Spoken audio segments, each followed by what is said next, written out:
My daughter called me at 1 in the morning. "Dad, please open up.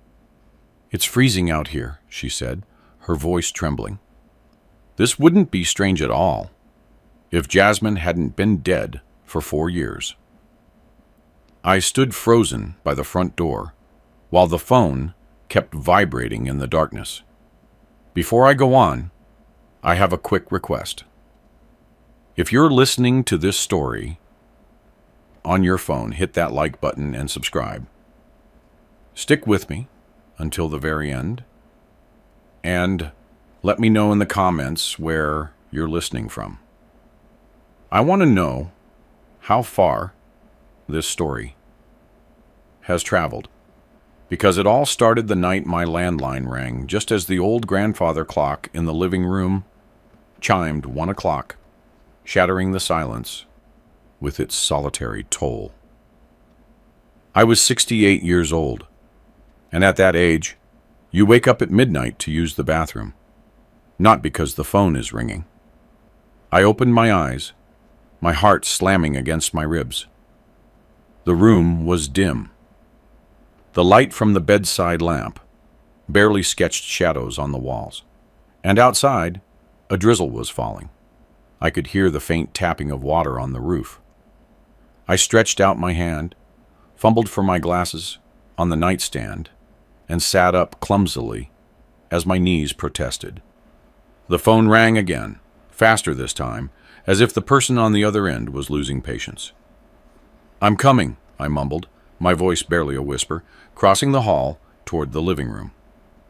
I was alone in that house, which was too big now that my wife, Martha, had passed away 5 years ago, and my daughter, Jasmine, 4 years ago. I reached for the white receiver hanging on the wall beside the television. The ringing stopped a second before my fingers touched it, and just as I was about to sigh in relief, it started again, sharp and urgent, right against my ear. I noticed my fingers were shaking. I lifted it. "Hello?" My voice came out raspy. For a few seconds, all I heard was the distant rain, as if the phone line were connected directly to the sky. Then a woman spoke, very softly. "Dad?" I froze. That soft voice, with a slight broken quality at the end of her words, was the same one that used to call out from the kitchen. "Poppy." It was Jasmine's voice. A chill ran down the back of my neck. "Who is this?" I asked, trying to sound rational. "Who are you?" "Dad, it's me," she whispered. "Dad, please open the door for me. It's cold out here." My legs turned to jelly. I thought it had to be a dream, a sick joke, or proof that I was finally losing my mind, as I sometimes feared in my quiet prayers.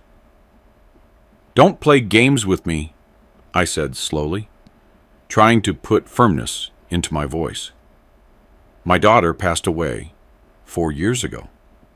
On the other end, I heard a deep, held breath. Then the voice spoke a sentence that broke all my memories in two. "Dad, whenever we get scared of the dark, we turn the light on inside our heart." The world stopped. We had made up that phrase together one night when the power went out, and Jasmine, still a little girl, was crying in the dark. Since then, every time she was scared, I repeated those exact words. I never told anyone that. I never wrote it down anywhere. What? Who are you?" The words barely left my mouth. "Dad, it's Jasmine," the voice replied, with a certainty that hurt. "I'm cold. Please open the door." I looked toward the entrance. From the living room, I could see the outline of the front door frame. I felt something pulling me toward it. My feet started moving on their own, the receiver glued to my ear. "If you are Jasmine," I whispered, "tell me what color your first umbrella was." There was a brief silence, and then she answered without hesitation. "Blue. A tiny blue umbrella you bought me at the Grant Park Farmers Market." We got soaked that day because you forgot to bring your own umbrella. You were so mad at yourself, but I laughed and laughed. I nearly dropped the phone. That memory was too precise.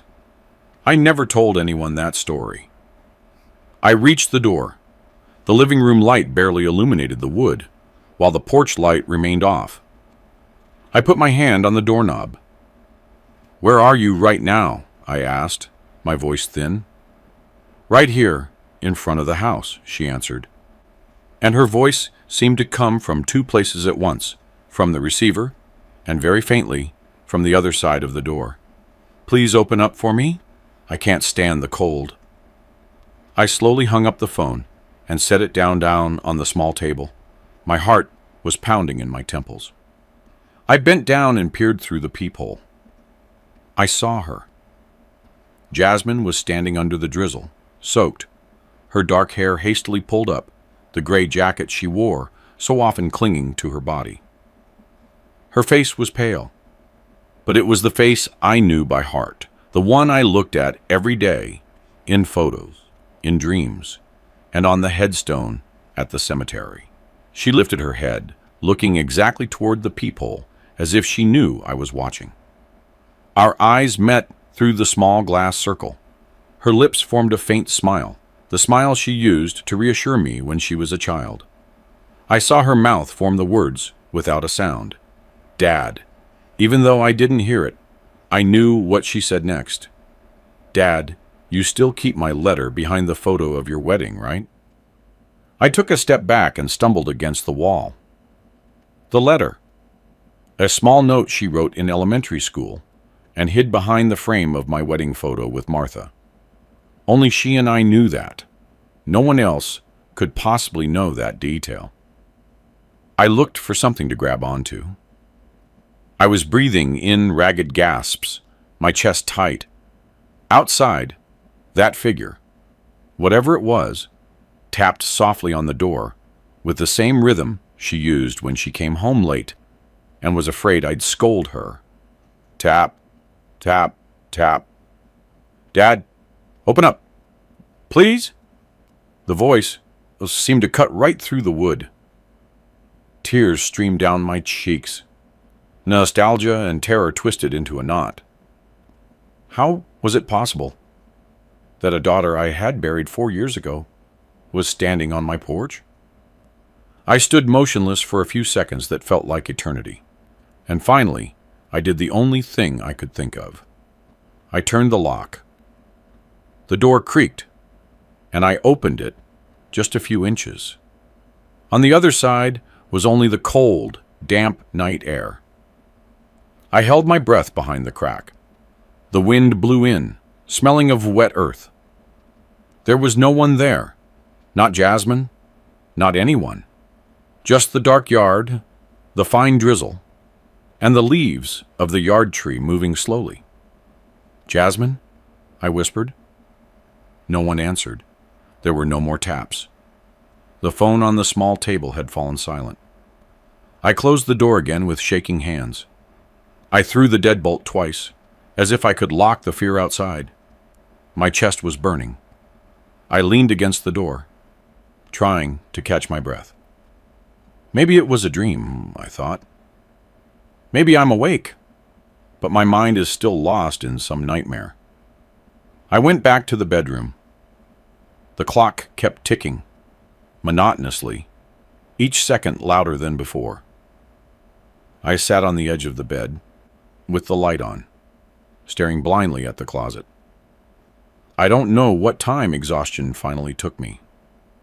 In the morning, the light filtering through the curtain hit my eyes. My head was heavy, my neck tense, and I had a strange feeling, a mix of exhaustion and anxiety. For an instant, I wanted to believe it had all been a long, confusing dream, until I opened the front door. As I turned the lock, the cold morning air rushed in, smelling of damp earth and traces of rain. I lowered my gaze to the porch floor. There were marks of wet footprints on the tile, small, bare footprints, as if someone had been standing in front of the door for quite a while, shivering. I gripped the door frame tightly to keep from falling. My heart started its frantic race again. The tracks stretched a bit toward the gate and disappeared where the pavement was already dry. On the doorknob, I saw the faint smear of a damp hand that had darkened the wood. I swallowed hard. If it was all a dream, why were the footprints there? "Elias, you just need some sleep," I told myself aloud, using my own name like my mother used to scold me. "You're old. You think too much. Don't believe everything you see." But the cold dread, the back of my neck, didn't go away. Around 9 o'clock, the gate bell rang. I jumped and looked out the window. It was Mr. Johnson, my neighbor, with the fabric of his sweatpants still rolled down to his waist and his cap tilted. Beside him stood Mrs. Johnson, holding a plastic bag. I went out onto the porch, trying to smile. "Good morning, Mr. Johnson." "Mrs. Johnson," I greeted them. "Morning, Elias." "Everything all right?" he replied. "I saw your living room light on around 1 last night. Something happen?" I said I'd forgotten to turn it off, that it was nothing. "Just having trouble sleeping," I added. "Don't think so much," Mr. Johnson advised. "At our age, if you keep turning things over in your head, you'll end up sick. I brought you some hot peppers from the market," he said, handing me the bag. I thanked them, inviting them in for a moment, though my eyes kept drifting back to the footprints on the porch, already nearly faded by the sun. I sat with them in the living room on the wicker chairs, but I couldn't contain myself for long. Mrs. Johnson looked at me intently. "Elias, why are you so pale?" she asked. "Did something happen?" I hesitated for a moment, and, without knowing why, I started talking. I didn't tell them everything, but I told them enough. The call at 1, the voice that sounded like Jasmine's, the taps on the door. "It must have been such a strong dream that it bled into your waking life," Mr. Johnson said, trying to reassure me. "It happens to me sometimes. I dream my mother is alive, and when I wake up, I can smell her on the pillow. It's just grief." Mrs. Johnson nodded. "Pray on it, Elias," she advised. "Ask God to calm your heart, and if you need to, go see a counselor to feel more settled. It'll do you good to talk." I smiled. Although deep down I didn't fully believe their words, we exchanged polite farewells. And when the gate closed again, the house returned to silence. The footprints on the porch had completely disappeared, dry as if the night had evaporated. At noon, Marcus, my nephew, arrived. His white car stopped in front of the house. He got out, his light blue shirt perfectly ironed, slacks, and his ever-present messenger bag, his hair slicked back, his face calm, kind, too perfect. "Good afternoon, Uncle," he said, shaking my hand. "Sorry to drop by without notice. A client canceled, and I took the chance to check on you." I ushered him in. His discreet cologne filled the living room. On the wall, the photo of Jasmine and Julian's wedding stared back at us. She was smiling. He had a hand on her shoulder. "Mr. Johnson told me you've been losing sleep," he commented, sitting across from me. "What's going on?" I hesitated, but ended up telling him the story, this time with more details.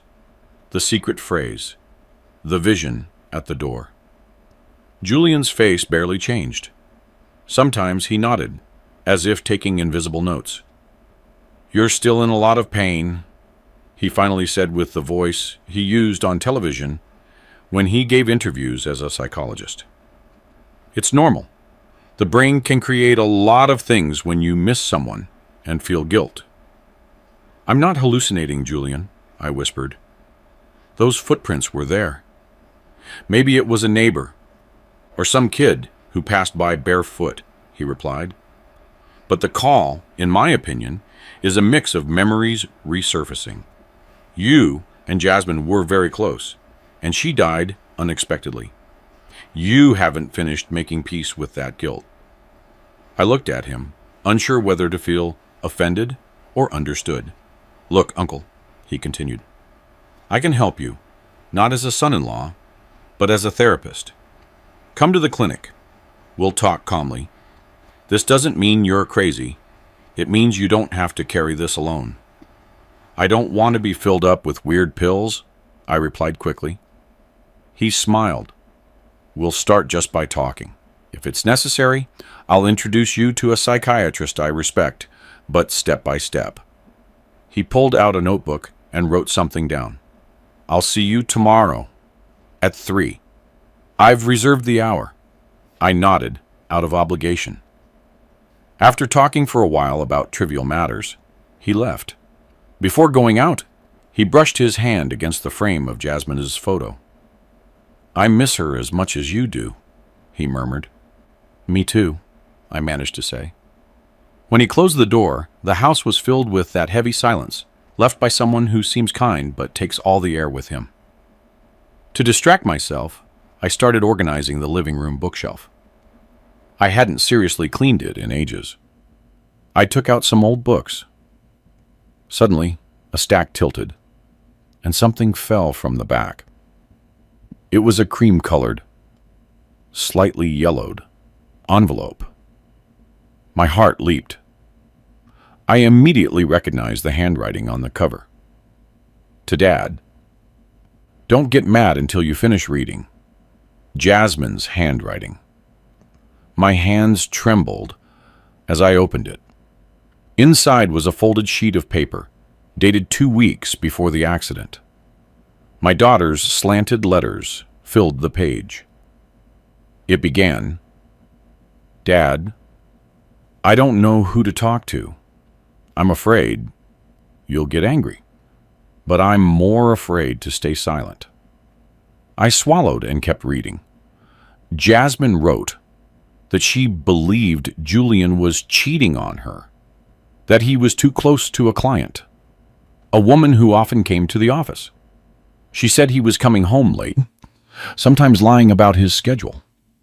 When she asked him about it, he'd get angry and accuse her of being dramatic, jealous, and suspicious. I'm scared, Dad, she wrote. He's controlling me more and more. He doesn't like me coming to your house often. He says you make me weak, that you make me dependent. He doesn't want me to work outside. He says the house is enough. If something ever happens to me, please don't believe everything Julian says.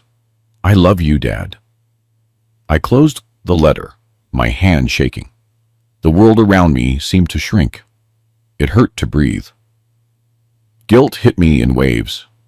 I had always thought well of Julian, attentive, helpful, always willing to drive me to the hospital. I always believed Jasmine was just too sensitive, too distrustful, and my daughter had left me this sign that I hadn't seen because I had never moved those books. I looked up at their wedding photo. His gesture, which I had always interpreted as love, suddenly seemed like something else entirely. My cell phone vibrated on the small table. A message from Julian. Uncle, 3 o'clock tomorrow? Don't forget, I'll see you at the clinic. I stared at the screen for a long time. I had the voice of Jasmine in the letter, and the voice from 1 in the morning saying, don't trust Julian. It was too much to call it a coincidence. For the first time since Jasmine died, I felt that something was truly wrong, and I could no longer pretend not to see it. I couldn't stay still at home. My daughter's words kept pounding in my head. If something ever happens to me, don't believe everything Julian says. That afternoon, I decided to go to the cemetery. The Atlanta sky was cloudy, but it wasn't raining. The cold, crisp air cut at my face. I took the city bus, then walked through rows of graves to Jasmine's, which was near the back, by a large dogwood tree with sweet-smelling flowers. I stood in front of the headstone. Her name was clearly etched. Below it, the dates of her birth and death, which still hurt like a knife every time I looked at them. "Jasmine," I whispered, "if you're still mad at me, you have every right, but don't torment me like this." I bent down to straighten the faded plastic flowers in the small vase. That's when I saw something at the foot of the grave. A small, old doll with a faded red dress. I recognized it instantly. It was the doll Jasmine had when she was a little girl. The one she said had to live with me in the house because it was safe there. Since she died, I kept it in a memory box in the closet. I had never brought it to the cemetery. My throat closed up. "Impossible," I murmured. I rushed back home. As soon as I entered, I went straight to the bedroom closet. I brought down the plastic box where I kept Jasmine's things, baby clothes, elementary school report cards, birthday cards. I rummaged through everything. The doll in the red dress was gone. I dropped to my knees on the floor, breathing in choked sobs. If I hadn't taken it out, who had been in that box? Julian never cared about those things. Other people didn't have access. Or had it been Jasmine, the one who said on the phone that she was trapped between life and death? A loud knock on the front door made me jump. "Uncle Elias," a young man's voice called. "It's me, Marcus." I suddenly remembered. He had promised that if he ever had work nearby, he would stop by. I opened the door. It was my nephew, my younger brother's son. A denim jacket, black backpack, hair a bit messy. He looked a lot like my brother when he was young. "Hey, Uncle," he smiled. "Sorry to surprise you. I was doing a radio spot nearby and thought I'd drop in." I brought him into the living room. He set down his backpack and sat. His eyes went straight to Jasmine's photo on the wall. "It still hits me to see her there," he said. "It feels like just yesterday. She was teaching me how to take notes for school." I managed a faint smile. "You talk just like your dad," I commented. He chuckled softly. After talking about light things for a while, I ended up telling him what was happening. The 1 a.m. call, Jasmine's voice, the footprints, the doll, the letter. Marcus's face turned serious. "Uncle," he said slowly, "this sounds exactly like the cases I cover on the podcast. Stories that look like normal accidents, but there's something underneath." "You think Jasmine's death wasn't an accident?" I asked. "We have to be careful," he replied. "I don't want to accuse anyone without evidence, but that letter is crystal clear. She suspected infidelity. She spoke of control and manipulation. That's a huge red flag. And Julian is a therapist. He's a good person, educated, helpful," I said, out of habit. "Precisely because he's a therapist, Uncle," he interrupted. "He knows how to manage other people's minds. He knows exactly what to say, so everyone believes him." I sighed a long, heavy breath. "So what do I do?" "Do you have the accident file, newspaper clippings, reports, anything?" he asked. I nodded. I went to the bedroom and came back with a brown folder I kept in a drawer.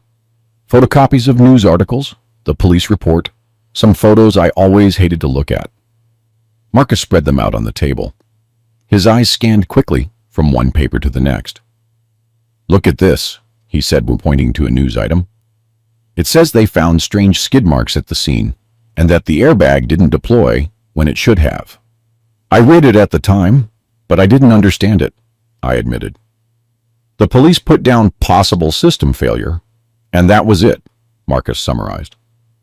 "But in a lot of cases I've investigated, airbags are deliberately disabled." It's a common trick when someone wants a crash to look like an accident. My skin crawled. You think Julian would be capable? I whispered. I didn't say that, he countered. I'm just saying we can't rule anything out. When you have infidelity, control, power, and money, you have motive. I looked at the black and white photo of Jasmine's car, totaled by the side of the road, charred on one side. I felt nauseated. Will you help me find out? I asked very softly. Absolutely, he replied firmly. Case aside, this is for Jasmine and for you. That afternoon, Marcus started calling his contact, friends who worked in local media, an old college friend who had interned at the police precinct. He also searched old news online on his laptop. Here it is, he said, pointing to the screen. The police considered further investigation, but the family didn't file a complaint, and the husband accepted the report. Everything was closed. I remembered those days. I was too devastated to think about anything. Julian handled everything. I just signed papers. It was getting dark when Marcus left, promising to return with more information. If anything happens, call me.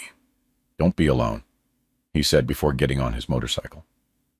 The house fell silent again. I no longer felt just sadness, but also a rage that burned inside me.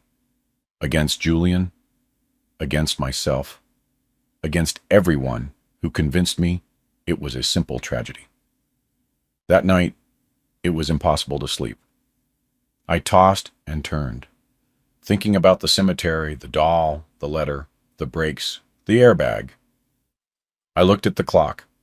It read 12:58 a.m., 2 minutes to 1. My heart started beating faster. I looked at the landline phone on the living room side table from the dark hallway. The night before, its ring had sounded like a scream to me. It's impossible, I whispered. It's not going to happen again. The clock chimed 1. Just after, the phone started ringing, slicing through the air. I nearly fell over in shock. My knees were weak, but I forced myself to walk quickly down the hall, breathing raggedly. I picked it up with a cold hand. Hello? Dad? It was Jasmine's voice again, lower, raspier, as if coming from very far away. Why are you doing this to me? I asked, my eyes filling with tears. If you're Jasmine, why didn't you appear when I was almost losing my mind 4 years ago? Why now? On the other side, I heard a sigh. I'm sorry, Dad, she said. I was trapped. I couldn't come back. Trapped where? Between life and death, she answered as if stating something ordinary. I can't leave because there's something unresolved here. Someone is holding me back. Who? I asked, though a name was already stabbing into my head. There were a few seconds of silence, and then, barely a breath, she said, Don't trust Julian. I went mute. I felt the living room shrink. If you're really Jasmine, give me proof, I said, trembling, but firm. Give me a clue. I'm old. I can't handle scares. I need something concrete. She took a deep breath on the other end. Go to the place where I was born, Dad, she whispered. The place where you saw me for the first time. They hid something there. Look for my name. There. I imagined the small clinic where Martha, my wife, had given birth to Jasmine decades ago. I was about to ask for more details, but the call suddenly cut off. There was no dial tone, just the tick-tock of the clock and my own breathing. I gently put the receiver back, leaning against the wall. In my head, the pieces were starting to connect. The strange accident, the letter, the client who didn't feel like part of her family, the small clinic, the possibility of a shady adoption. That night, my fear changed shape. I no longer feared a ghost so much as the possibility that the last 40 years of my life were built on an enormous lie. The next day, I wouldn't just go to the clinic. I would force whoever was necessary to speak. The next morning was gray and cold when Marcus and I got on the city bus that would take us to the old Fourth Ward Clinic on the outskirts of Atlanta, where Jasmine was born. "Are you sure you can handle this?" he asked, gripping the rail. "I've been quiet for too long," I replied. "If I don't do it now, I never will." We got off near a dusty corner and walked down a narrow alley. At the end stood an old building with a faded sign, the old Fourth Ward Clinic. The paint was peeling off. The courtyard was deserted. At the admissions window, there was only a middle-aged woman with a brown shawl and glasses. The name tag on her chest read, Carla. "Excuse me." I approached her. "I'm Elias Vance. My wife, Martha, gave birth here in the 80s. I'd like to see the birth records from that date." She looked up and smiled politely, though the gesture tightened slightly. "Oh, sir, those are very old," she said. "The files from that era are in the back. Not all of them are well preserved. Some were damaged by moisture." "It doesn't matter. I can wait," I quickly replied. She sighed. "Well, you'd better come with me," she said. "That way we can look together." We followed her down a narrow hallway to a small room full of metal shelves, overflowing with brown folders, some crooked, all smelling of old paper and mold. "These are from that decade," she pointed out. "But I should warn you, the doctor who attended those births passed away a few years ago. Dr. Walter died." That name created a knot in my stomach. I vaguely remembered him. A man with glasses, a flat voice, quick hands. And we started searching. Marcus took out the folders and read the dates on the labels. After a while, he exclaimed, "I think this is it." It had the exact day of Jasmine's birth. Inside were handwritten forms. One read, "Mother, Martha Vance. Father, Elias Vance." In the box for number of babies born, there was a 1, but above it, you could make out the shadow of another number that had been corrected. It looked like someone had written something else and then covered it up. "The ink is old," Marcus said softly. "It gives the impression that it used to say something different." My throat was burning. "What does this mean?" Carla approached and frowned. "I couldn't tell you," she replied. "I didn't work here then, but I can tell you that years ago there were rumors about a doctor who tampered with birth data, something about under-the-table adoptions." "Adoptions?" I repeated, barely audible. "That's what people said," she admitted. "But nothing was ever proven. In those days, these things were buried fast. No one wanted trouble." My head was buzzing. "Was there another birth that day?" I asked. "Another baby?" Carla checked other sheets in the same folder. "It says here there was only one birth that day," she replied. "But look at this." She pointed to a small code in a corner and another strange crossout. "This is really strange," Marcus murmured. "The numbers don't match up." I had to grab the table to keep from falling. "A few years ago," Carla added, "an elderly couple came here asking about births from that time. They said their daughter was adopted here by that doctor. I checked everything and found nothing in the official records, just loose notes like these. They left very disheartened." Silence filled the room. "Could I get a copy of these papers?"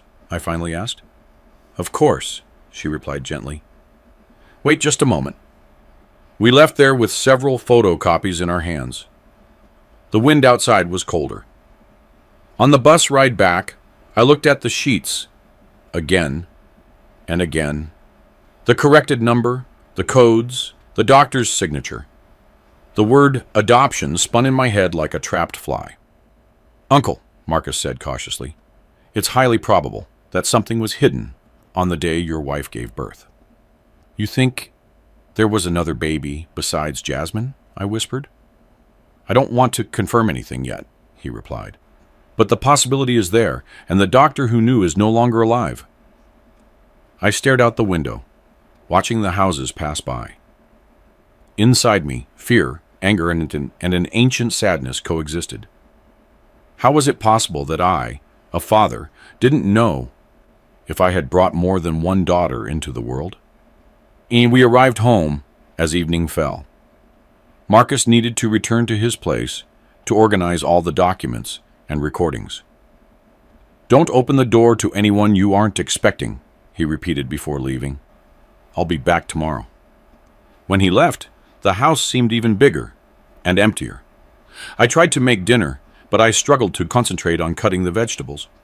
My mind kept returning to the clinic, Dr. Walter, and that couple who had left with empty hands. As night fell, I turned on all the lights.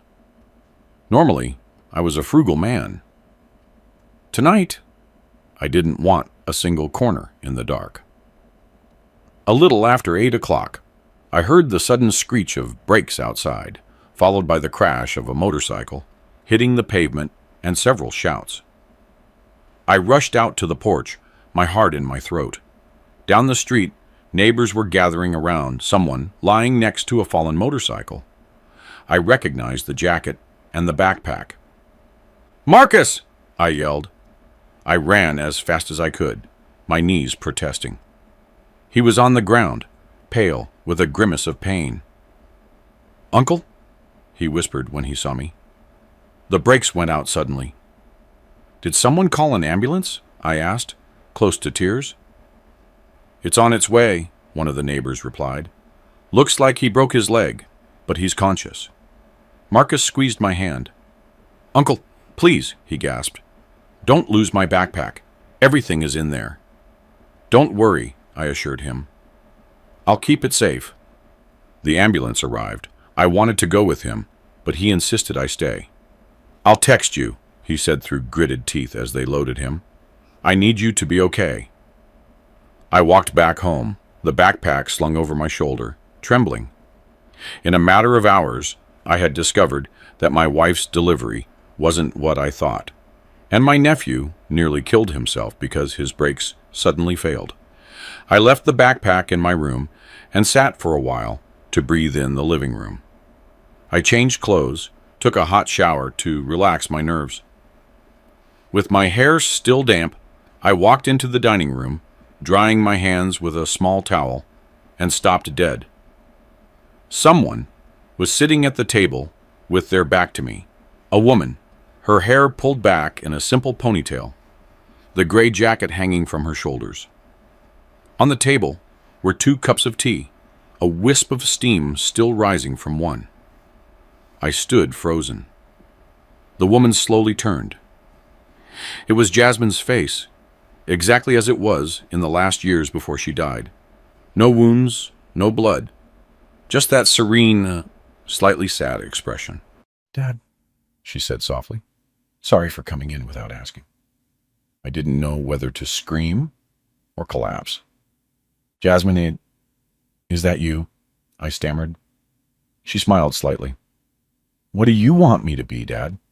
she asked. "If you want me to be just a dream, I can disappear. If you want me to be real, I'll stay sitting here." Her words were strange, but my head was too full to analyze them. I only saw how she held the cup, her index and middle fingers on the handle, her thumb up, the other 2 fingers supporting the bottom, exactly like Jasmine. She pointed to the chair opposite her. "Sit down. You've been to the clinic. You must be tired." I sat down, as if pulled by an invisible thread. "Did you know?" I asked. "Did you know about the clinic?" "I know a lot of things," she replied slowly. "They lied to you, Dad. They took something from you. And the person you trust has kept lying ever since." I looked at her closely. She was identical to Jasmine, but there was something subtly different about the way she frowned, in her gaze. I thought maybe it was the light, or the years of absence. "I don't understand," I murmured. "What are you? A spirit? A hallucination? Another daughter? I'm old. Don't play with my head." She lowered her eyes for a moment, then looked at me again, her eyes tear-filled. "Whatever I am," she said, "there's one thing then that doesn't change. I'm on your side." She turned slightly toward the door, as if listening for something. "He's not going to stop until he silences you." At that moment, someone knocked hard on the front door. Knock, knock, knock, knock. Julian's voice rang out from outside. "Uncle, it's Julian. Are you home?" I looked at the woman. The chair in front of me was empty. The cup was still steaming. I rose, swaying. I took the cup to the kitchen with trembling hands and nearly spilled it in the sink. I returned to the living room, inhaled deeply, and opened the door. Julian was on the threshold, disheveled, his shirt sleeves rolled up, his face worried. "You took a long time," he said. "You scared me." "I was in the bathroom," I answered curtly. His eyes swept the room as if searching for something. "Are you alone?" "Yes." He entered without being invited. His gaze went from the dining room to the frame of Jasmina's photo. "Did you hear about Marcus?" he suddenly asked. My heart stopped. What happened? I pretended not to know. "He had a motorcycle accident on the corner," he explained. "I drove by a little while ago and heard the neighbors talking. They say his brakes failed. He's at the hospital now." Even though I already knew, my body reacted with a shudder. "Did you see him?" "No, they'd already taken him away," he replied. "The world is funny, isn't it? People who meddle too much in other people's business sometimes get signals to stop doing it." The way he said that chilled me. "What do you mean?" I challenged him. He offered a thin smile. "Nothing specific. I'm speaking generally. Sit down." We sat face to face. He leaned toward me, clasping his hands. "I think your condition is getting worse," he said bluntly. "You hear voices. You see people who aren't there. Now, your nephew has an accident. It could all be related to stress, lack of sleep, confused thoughts." "I'm not crazy, Julian." I cut him off. "There are bad things that go back a long way." "Are you going to start in on Jasmina's accident again?" He sighed. "The police already investigated. Jasmine herself told me not to believe you," I blurted out, my voice rising. His eyes narrowed for a second, but he immediately regained his gentle expression. "The letter you found is from a young woman overwhelmed by relationship problems," he said. "But she's gone. Now there's just you and me. We're family." The word family felt like a trap. "I don't want anyone taking advantage of you," he added. "Your nephew, Marcus, for instance, lives off gruesome stories. He could turn you into another character. Would you like that?" I stayed silent. Part of his speech sounded reasonable. The other part spat poison. "That's why, Uncle," he continued it, staring fixedly at me. "I think the best thing would be for you to move into a retirement community. A good one, with nurses, doctors. I'll take care of all the paperwork. Your assets would be protected. All you'd have to do is rest."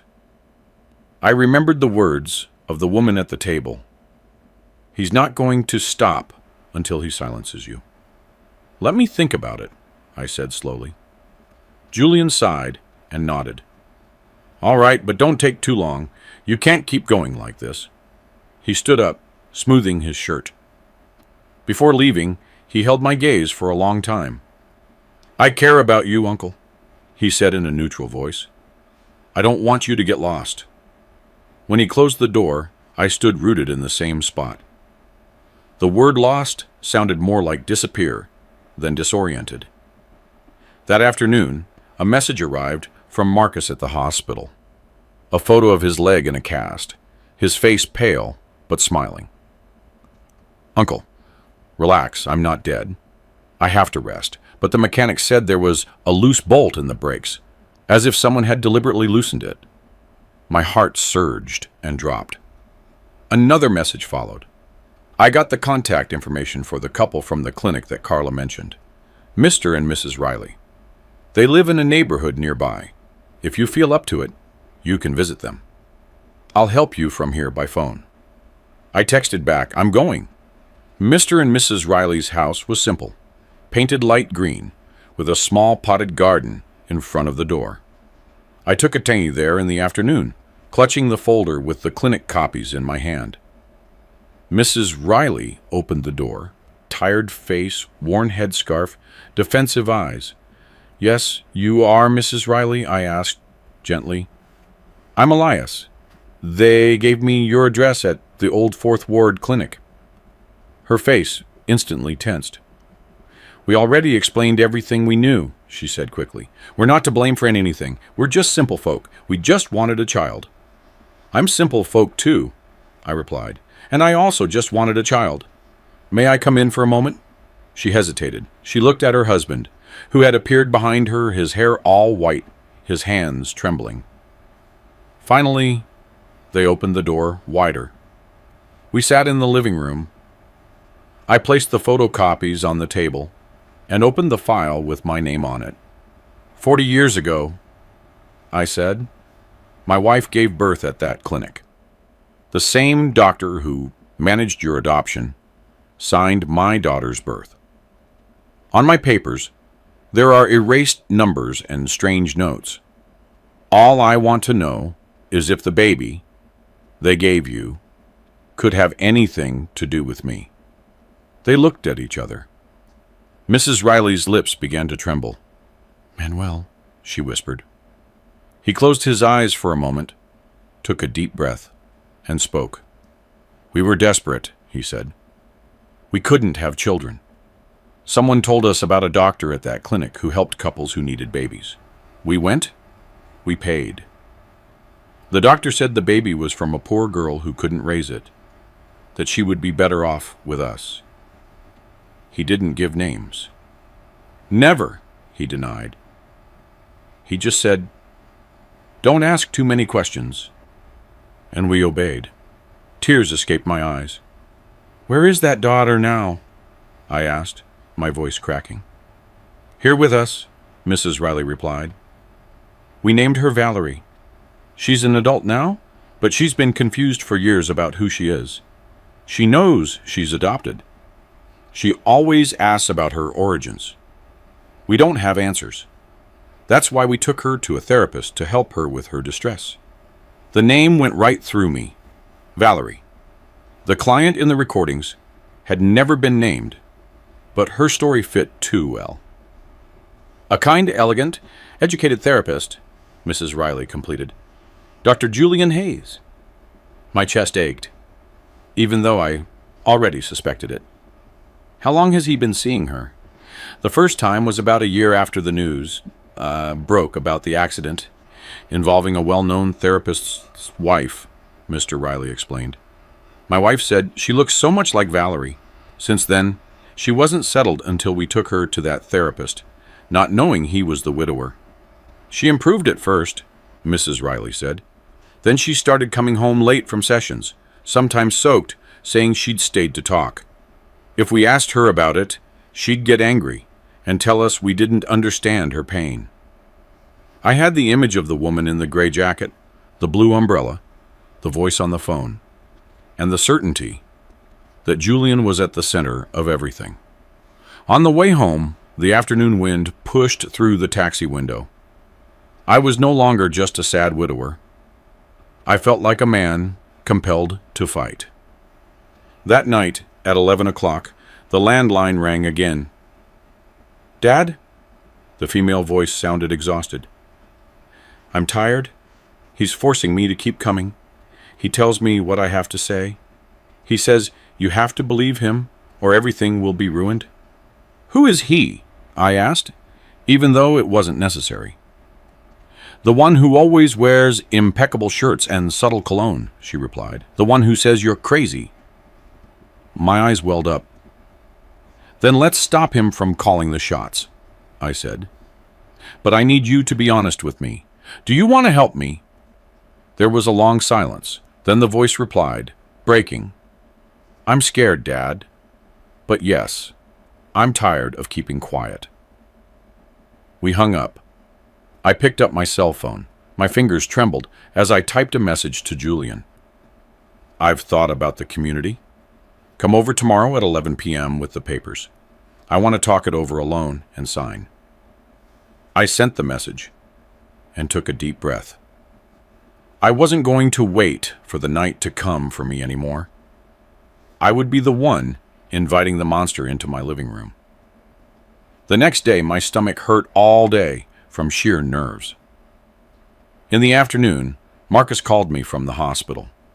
"You're really going to see him tonight?" His voice sounded strained. "Yes," I replied. "I'm sick of lies." "Then record everything," he requested. "Set your phone to record in a corner. If you can get him to talk about Jasmine, Valerie, the breaks, the adoption, I have a friend on the force who can move fast with that audio." "I'll do it," I promised. As evening fell, I tidied the house. I didn't clean. I just removed any objects from the living room that could be turned into weapons in his hands. I placed my cell phone on the bookshelf with the recorder on, camouflaged between two novels. The clock dragged its numbers toward 11. At 11:05, I heard his car engine stop in front of the house. I peeked behind the curtain. It was his usual white car. I went out before he could ring the bell. "Come in," I said. "Thank you," he replied, with that faint smile. He walked in, placed his briefcase next to the sofa, and looked around as if checking that no one else was there. "You look calmer," he observed. "I'm glad." "Did you bring the papers?" I asked. He nodded. He pulled out a perfectly organized folder. "Here's the special power of attorney," he explained. "If you sign it, I'll be able to handle your entire situation. Community formalities, medical decisions, managing your money. You won't have to worry about a thing." I took the folder, but didn't read it all. I saw words like representation, faculty of decision, assets. "If I sign this," I said slowly, "I'm handing my entire life over to you." "I'm trustworthy, Uncle," he responded kindly. "I'm your family." I closed the folder. "Let's talk about the truth. Okay?" His eyes narrowed. "What do you mean?" "I went to the old Fourth Ward clinic," I blurted out. "I saw Martha's birth record. It says we had one baby, but the erased numbers indicate it might have been more than one. And I met a couple who adopted a baby from that same doctor on the same day. Their names are Manuel and Nora Riley. They told me their daughter, also born that day, has been going to therapy with you for years." His face hardened for just a second. His hands, which had been relaxed, tensed on his knees, but his voice remained soft. "That was 40 years ago, Elias. The doctor is dead. It's easy for people to mix up stories." "The daughter's name is Valerie," I interrupted. "They told me she was so distressed when she saw the news of your wife's accident. A woman who looked so much like her that she ended up in your office. You said it yourself. A client with identity problems in the same city. Interesting, right?" A heavy silence fell. "I know more than you imagine," I continued, my voice trembling but firm. "I know about the client who feels strange in her family, who suspects she was adopted from a nearly closed clinic. I know you keep her sessions on a hard drive. I saw you with her in the recording. I know you made her believe you were saving her." A sliver of a smile crossed his face.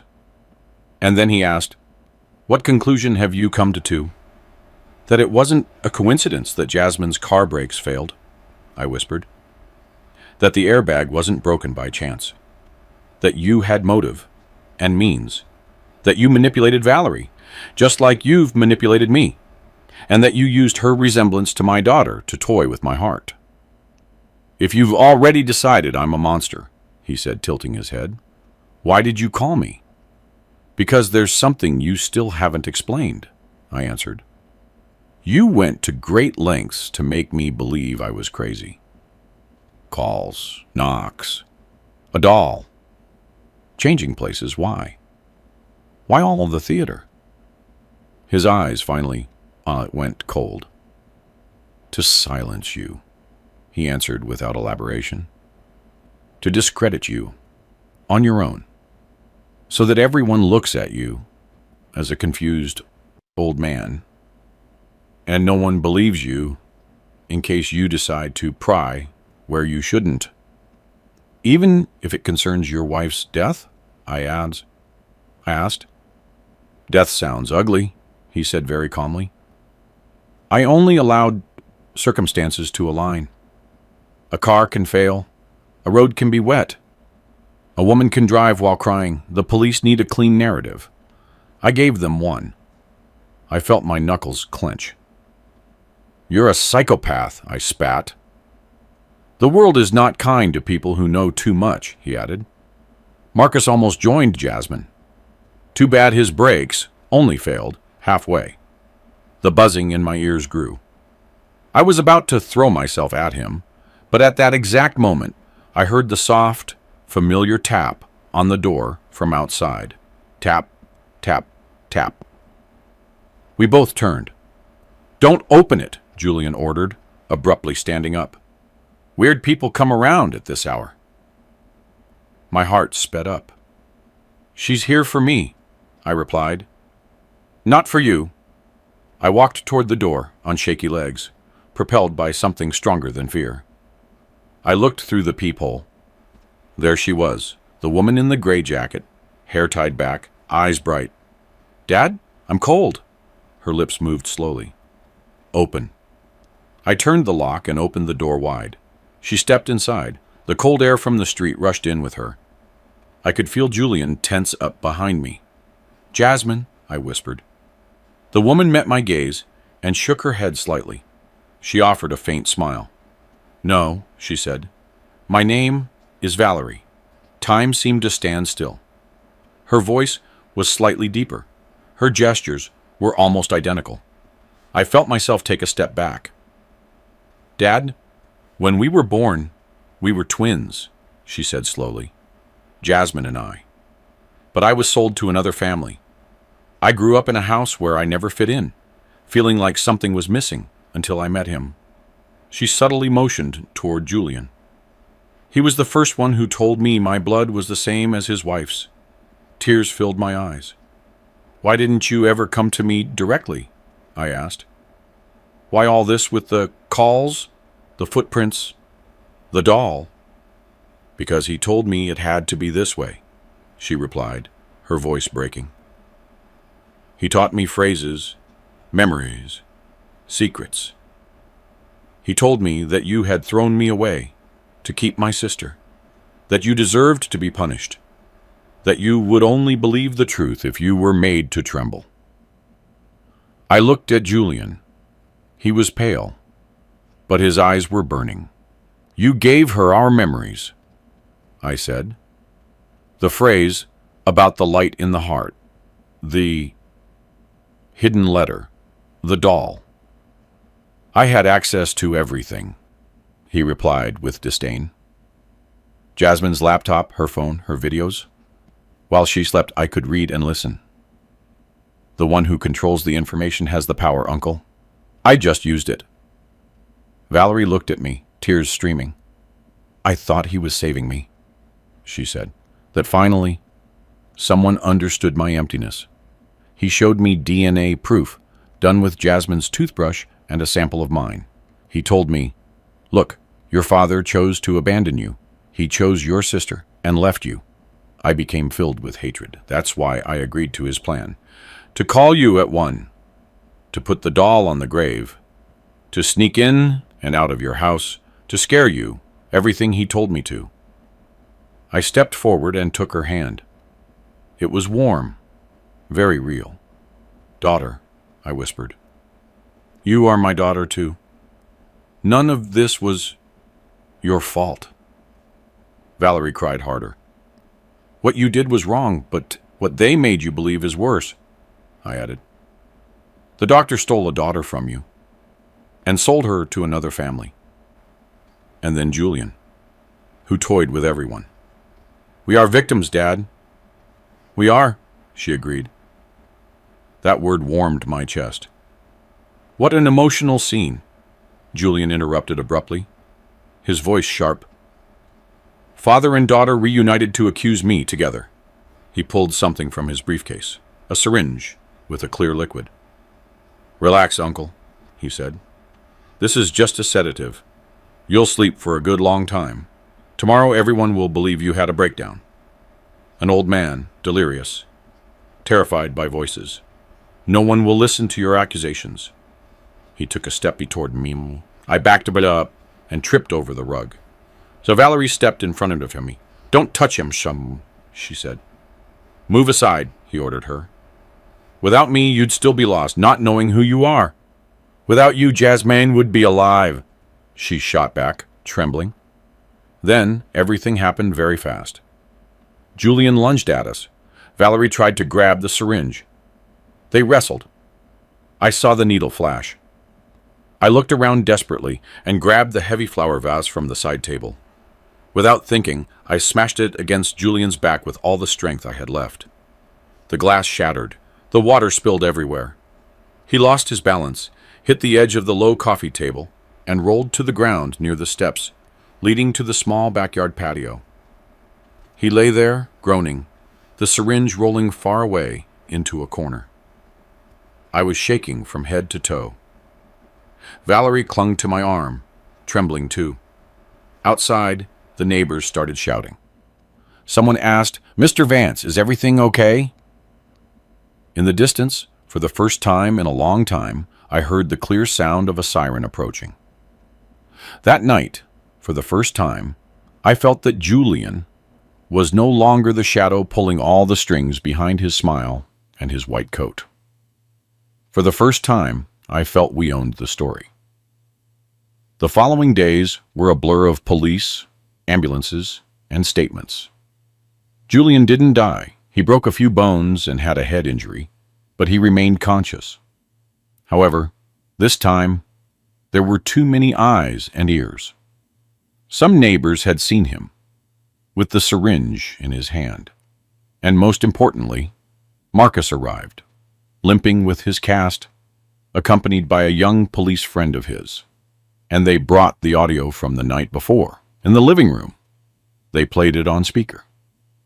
Julian's voice, talking about loosened brakes, airbags, the manipulation of Valerie, and the plan to make me look crazy. It turned my stomach to hear it.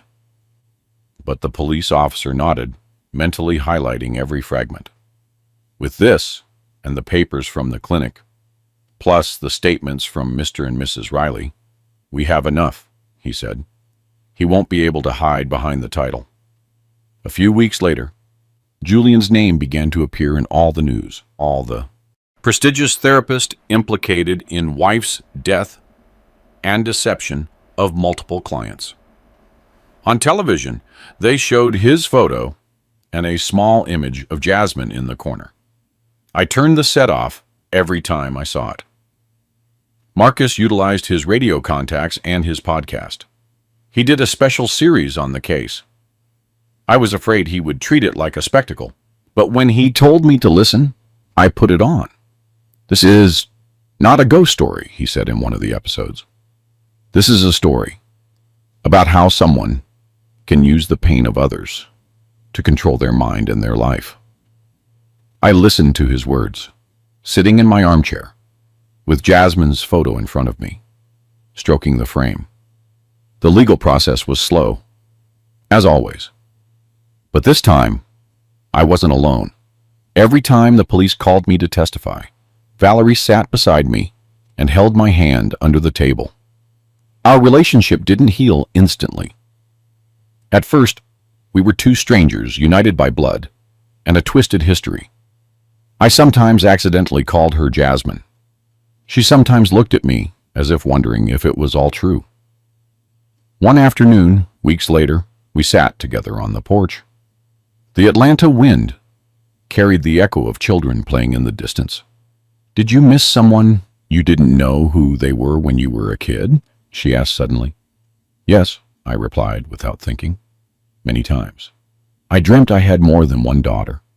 I'd wake up with the feeling that someone was missing, and I'd scold myself, thinking it was just the loneliness." She smiled sadly. "I dreamt of another dad too," she said. "Not my dad, Manuel. It was another voice. It would call me daughter in a way that made my chest ache." My eyes welled up, just like now. "Forgive me," I whispered. "Forgive me for not having looked for you, for not having known you existed." "It's not your fault," she denied. "The culprit was the doctor who stole a daughter from you and sold her to another family. And then Julian, who played with everyone. We are victims, Dad." "We are," I repeated. That word warmed my chest. A few days later, we went to the cemetery together. Marcus insisted on coming, even though he had to lean on a crutch. I brought white flowers, Valerie, a bouquet of purple ones. We stood in front of Jasmine's grave for a long time in silence. "Hello, Jasmine," I finally said, my voice trembling. "Sorry for bringing her so late." Valerie swallowed and spoke softly, as if afraid of waking someone. "Hello," she whispered. "I don't know if I should call you older sister or younger, but thank you. Thank you because through you, all the lies were uncovered. Because of you, I found Dad." The wind rustled the leaves of the dogwood over our heads. I closed my eyes and let the tears fall without shame. "I promise I won't waste this second chance," I murmured. "I can't bring you back, but I can love Valerie as I should have from the start." We placed the flowers together, very close. Marcus took a picture of our backs, the two of us facing the grave, but he didn't say anything. At home, I started changing things. I took Julian's photos down from the walls. I put his photos with Jasmine in a special album. I didn't want to destroy them. I wasn't going to erase the part of my daughter's life she shared with him. I just didn't want his face plastered on my walls anymore. In the living room, next to the large photo of Jasmine in her graduation gown, I put up a new one. Me, Valerie, and Marcus, sitting on the wicker couch, smiling a little awkwardly. If someone looked at the photo without knowing anything, they would just think they were cousins who looked alike. Some nights Valerie stayed over. She told me about her childhood in Manel and Nora Riley's house, school, the parties where she felt out of place.